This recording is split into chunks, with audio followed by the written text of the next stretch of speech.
Hi friends, எல்லாருக்கும் வணக்கம். நான் உங்கள் இந்த வீடியோ என்ன வீடியோனா, இதுதான் முடக்கத்தான் இலைன்னு சொல்லுவாங்க. இந்த முடக்கத்தான் இலையில் அவ்வளோ மெடிக்கல் பெனிஃபிட் இருக்குது ஃப்ரெண்ட்ஸ்.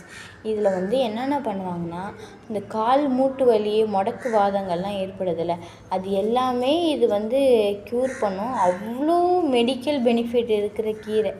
இதை நீங்கள் தோசை செஞ்சு சாப்பிட்லாம், இல்லைனா சூப்பு வச்சு சாப்பிட்லாம்.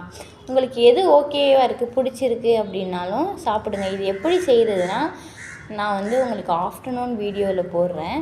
இது நல்லா மிக்சியில் விட்டு அரைச்சிருச்சு, அதில் சாறு மட்டும் ஃபில்ட்ரு பண்ணி எடுத்துகிட்டு, நம்ம தோசை அரிசி உளுந்து புழுங்கல் அரிசி ஊற வச்சு அதை அரைச்சிட்டு வெந்தயம் கொஞ்சம் சூட்டை தணிக்கிறதுக்காக வெந்தயம் கொஞ்சம் சேர்த்துங்க ஃப்ரெண்ட்ஸ்.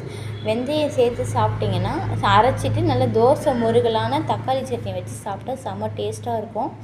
இது நீங்கள் ட்ரை பண்ணி பாருங்கள். முடக்கத்தான் எங்கே கிடைச்சாலும் விட்டுறாதீங்க. முடக்கத்தான் மெடிக்கல் பெனிஃபிட் அதிகம் உள்ளது.